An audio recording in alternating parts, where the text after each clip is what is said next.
Selamat pagi, senang sekali saya Rosmi Rahma kembali menjumpai Anda dalam program Redaksi 33. Kami akan menyajikan informasi penting untuk Anda dan berikut di antaranya. Kita awali Redaksi 33 edisi kali ini, inilah gambaran buruk pengelolaan Prusda atau perusahaan daerah di Kalimantan Timur. PT Agro Kaltim Utama disuntik dana pemerintah provinsi hingga 27 miliar rupiah.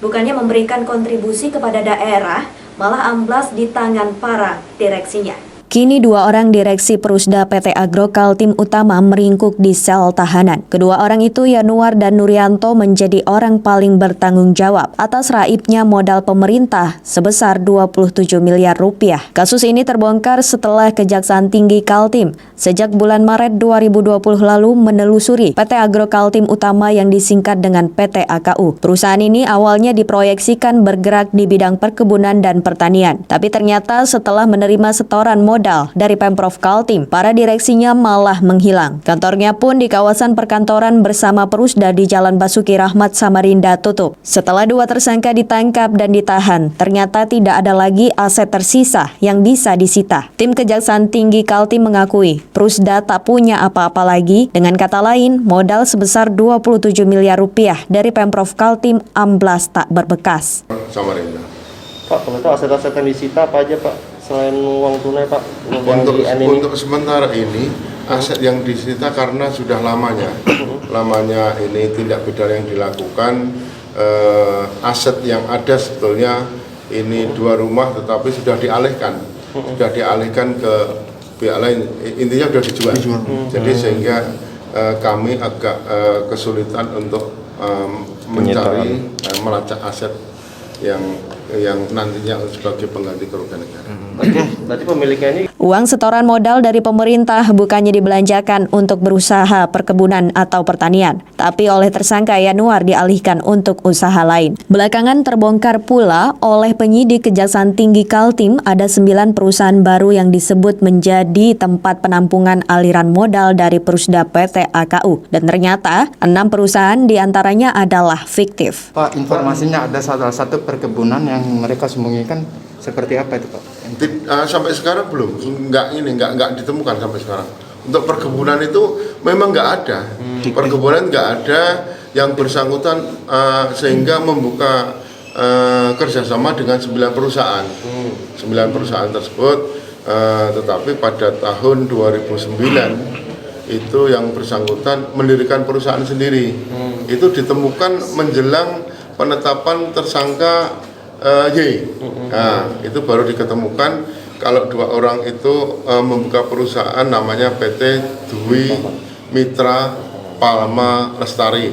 Aliran yang ke situ 24M sendiri.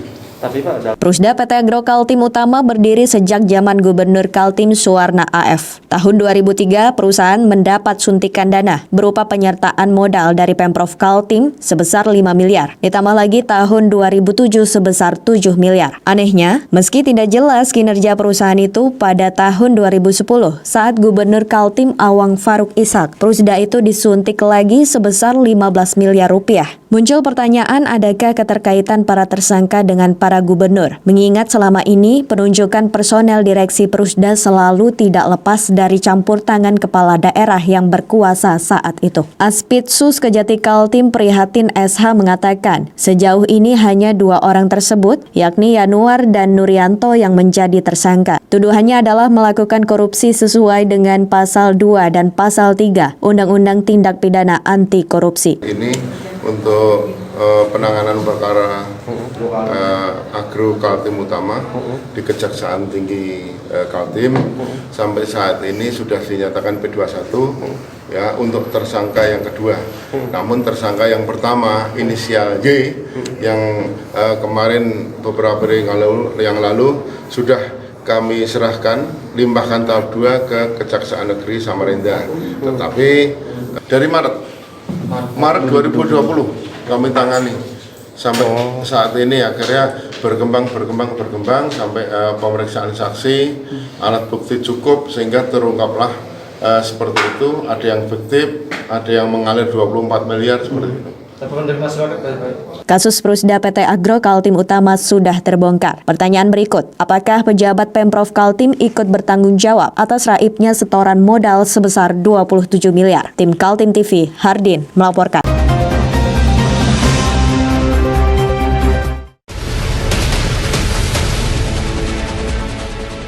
Mari kita memerangi virus corona dengan mematuhi imbauan pemerintah. Stay at home.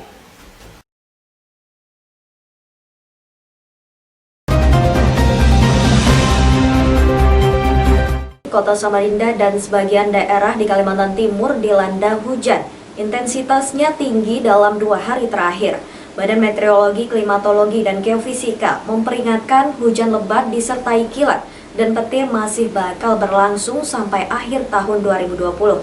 Hujan yang melanda kota Samarinda dalam beberapa hari terakhir mulai menyebabkan beberapa titik genangan air di kawasan langganan banjir. Walaupun belum parah, tapi sudah ada kawasan yang mengalami longsor, seperti di Jalan Lumba-Lumba Selili Samarinda Ilir. Postingan netizen di Facebook menunjukkan foto-foto akibat tanah longsor yang menyebabkan kerusakan kawasan dan bangunan. Hujan deras sejak hari Jumat 27 November dengan intensitas tinggi mengakibatkan tanah perbukitan di Selili yang menjorok ke Sungai Mahakam longsor. Keterangan di lapangan menyebutkan satu bangunan musola mengalami rusak berat. Longsor di kawasan Selili sudah sering terjadi sejak tahun 2018 silam. Setidaknya ada 18 bangunan rumah warga mengalami kerusakan. Saat ini tim BPBD bersama para relawan sudah membangun posko di kawasan Jalan Lumba-Lumba Selili. Sementara itu BMKG Badan Meteorologi, Klimatologi, dan Geofisika dalam websitenya mengumumkan peringatan dini bagi masyarakat Kalimantan Timur. Hampir semua kawasan disebut-sebut bakal mengalami hujan intensitas tinggi, termasuk Samarinda, Tenggarong, dan Pulau Derawan, Berau, serta kawasan hulu Sungai Mahakam. Warga diminta waspada mengantisipasi situasi yang mungkin terjadi akibat pengaruh cuaca hujan intensitas tinggi. Tim Kaltim TV melaporkan.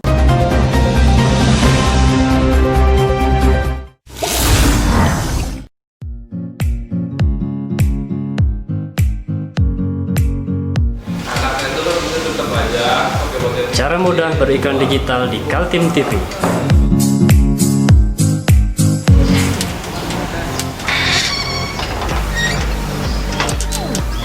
Yang pertama, jadilah sahabat Kaltim TV.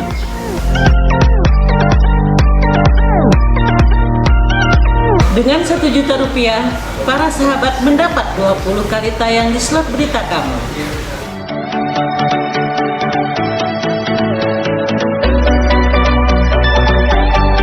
Dengan 20 detik dapat menjangkau 20.000 penonton.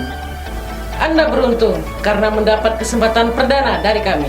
Ayo jadilah sahabat Kaltim TV.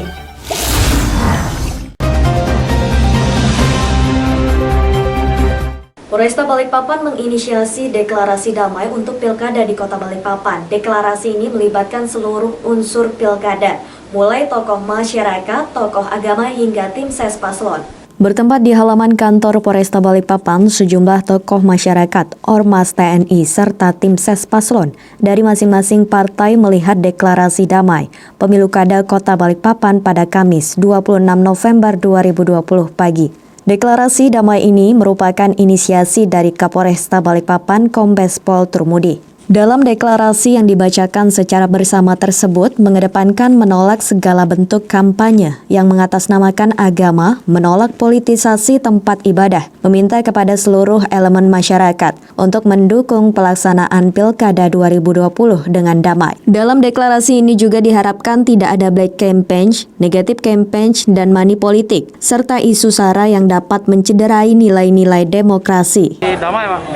Ya, hari ini kami berterima kasih kepada Polres Kota Balikpapan yang telah melaksanakan acara deklarasi damai ya, karena deklarasi damai ini sekalipun kelihatan seperti acara ritual, tapi sesungguhnya ini punya makna yang khas, di mana pada acara deklarasi itu hadir seluruh tokoh, seluruh parpol, baik dari kubu A maupun dari kubu B, dari kubu seberangnya. Maka deklarasi damai itu memberikan isyarat bahwa dimulainya sebuah ritual pilkada nanti di 9 Desember itu dimulai dengan hati yang damai, dimulai dengan kesepakatan damai, dimulai dengan doa-doa kebaikan, insya Allah hasilnya baik. Begitu. Pagi ini kita memang stressing deklarasi damai dalam rangka pilkada serentak di Indonesia dan ini Wali Kota Balikpapan. Ini mengingatkan kembali, kemudian stressing kembali supaya kita saling mengingatkan ya. Kita mengundang semua tokoh agama, tokoh masyarakat, tokoh pemuda, tokoh adat, tim sukses, parpol, akademisi, ya, ormas, semuanya kita undang untuk menyampaikan pernyataan sikap deklarasi damai Pilkada 2020. Ya, ini penting supaya beliau-beliau itu nanti menyampaikan ke warga bahwa ini adalah proses demokrasi yang harus sehat dan menjunjung tinggi nilai-nilai NKRI. Seluruh elemen masyarakat diharapkan tetap bisa bersama menjaga kondusivitas Kota Balikpapan sebelum Hari H hingga masa penetapan Wali Kota Balikpapan. Dari Balikpapan, Muhammad Idris, tim Kaltim TV.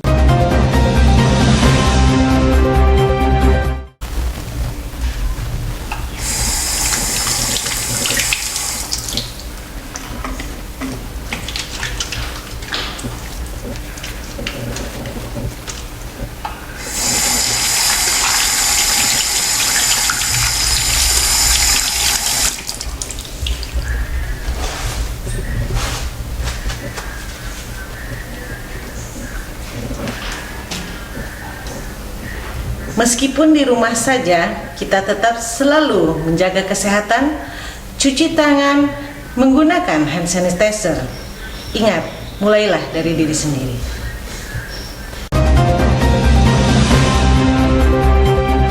Seorang barista diamankan unit PPA Balikpapan setelah melakukan tindakan cabul kepada seorang remaja belia.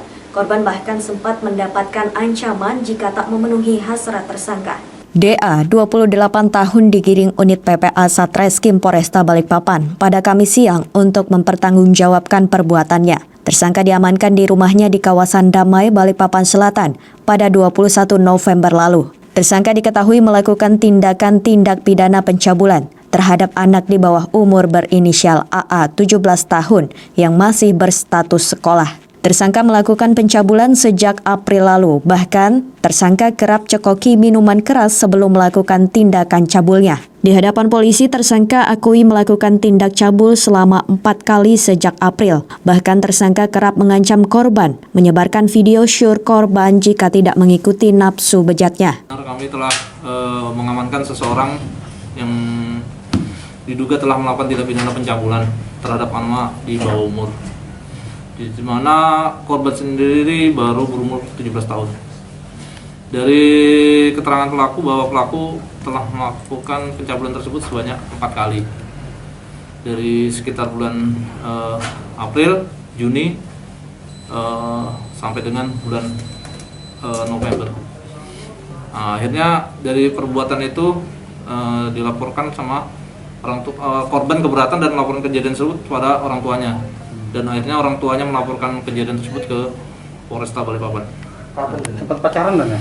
Itu pertama kali di kos, di perapatan, dan 1 kali. Itu kamu paksa adanya tuh? Enggak ya? personal ya? Iya. Kata kamu cekokin minuman? Yang minum, saya mau lagi minum bang, cuman saya nggak maksa. Kayak harus gitu. Dia minum juga? Dia sempat minum, ngerasain, habis itu tidur. Pas tidur kamu apa? Pas tidur kamu tidurin? Nggak pas tidur juga, setelah bangun baru berhubungan. Iya. Terus videonya itu kapan? Videonya itu kapan? Sekitaran bulan Mei. Itu yang keberapa kali? Sementara itu tersangka dijerat dengan pasal pencabulan anak di bawah umur dengan ancaman maksimal 15 tahun penjara. Dari Balikpapan, Muhammad Idris, tim Kaltim TV.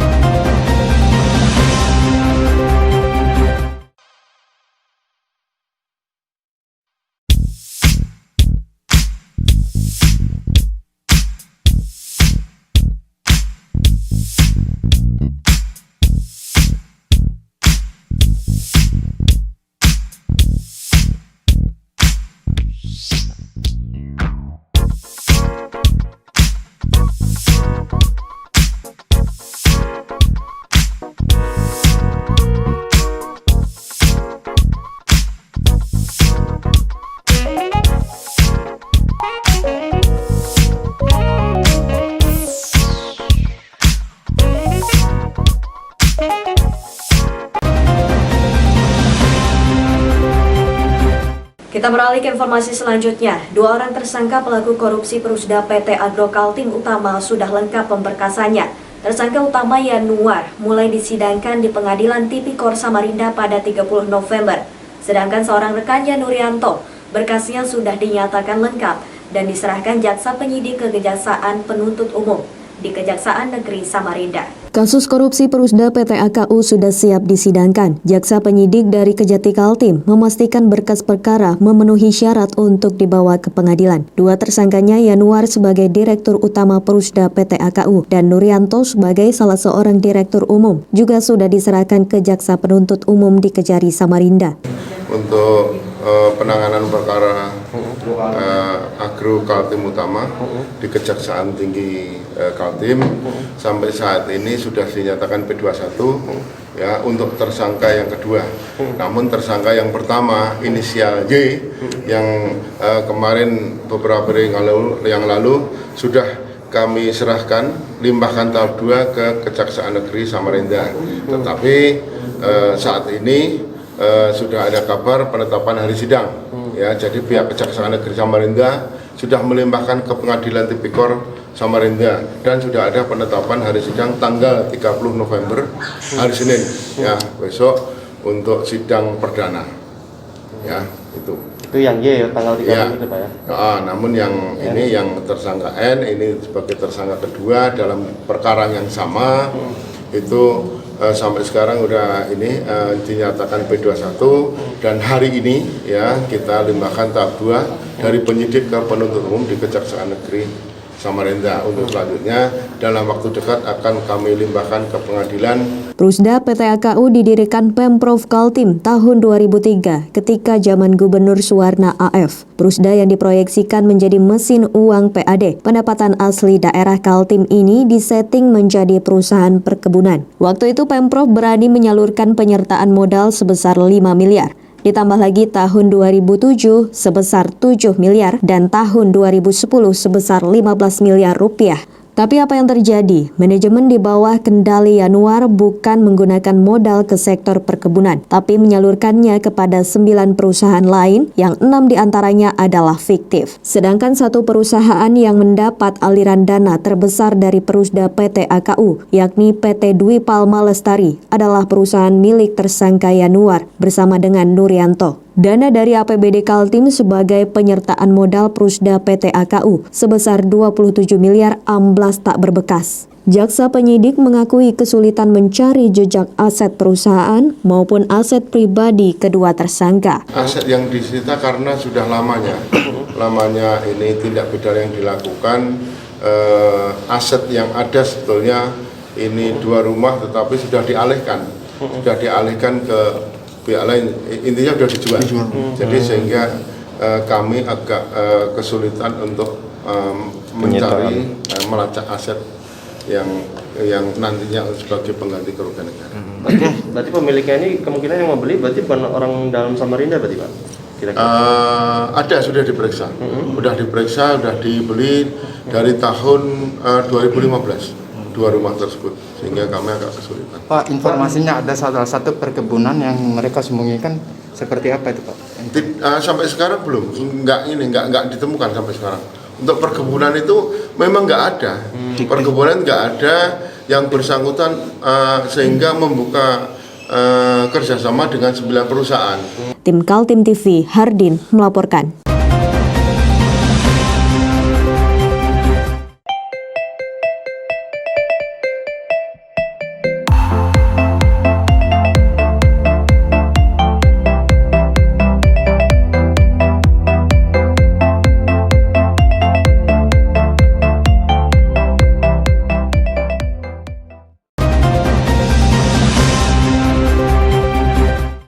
Residivis yang menjadi tersangka pendorong Gusti Dwi Prajoso ke Sungai Mahakam mengaku tidak mengira kalau korbannya sampai meninggal dunia.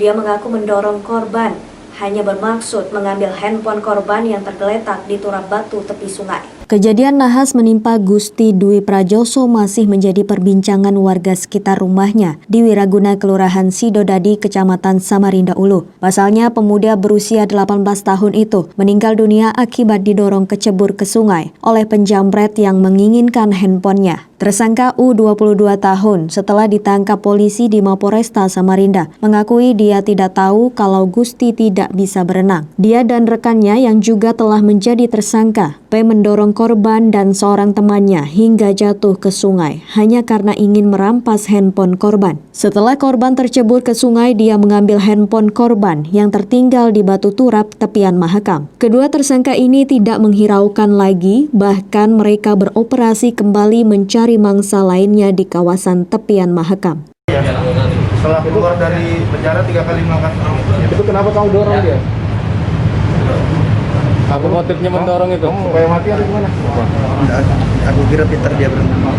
Oh gitu, orang sengaja gitu ya? Supaya nanti kerja.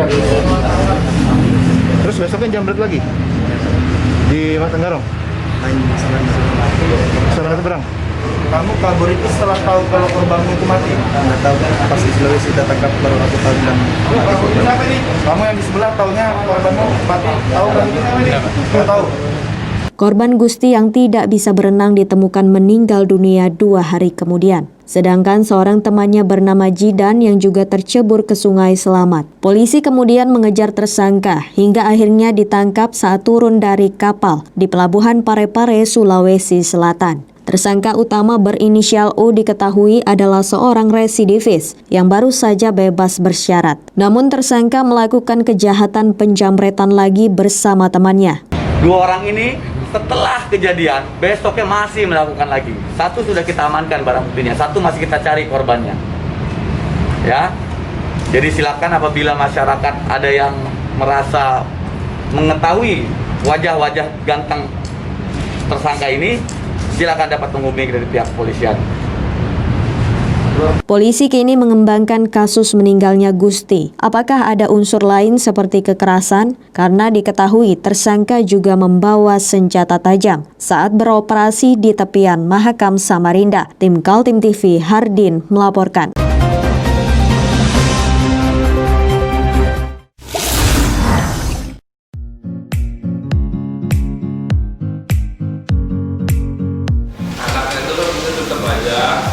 Cara mudah beriklan digital di Kaltim TV.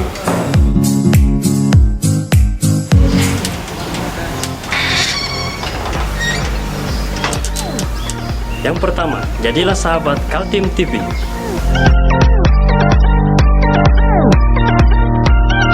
Dengan Rp1 juta, para sahabat mendapat 20 kali tayang di slot berita kamu.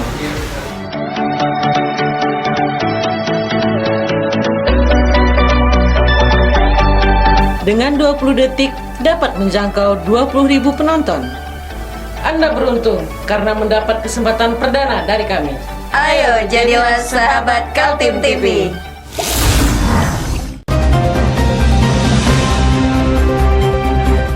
Demikian redaksi 33 edisi kali ini. Informasi lainnya dapat Anda simak melalui situs website kami www.kaltim.tv, channel YouTube dan fanpage Facebook Kaltim TV. Jangan lupa untuk selalu patuhi protokol kesehatan. Saya Rosmi Rahma bersama kerabat kerja yang bertugas pamit undur diri. Selamat pagi, selamat beraktivitas dan sampai jumpa.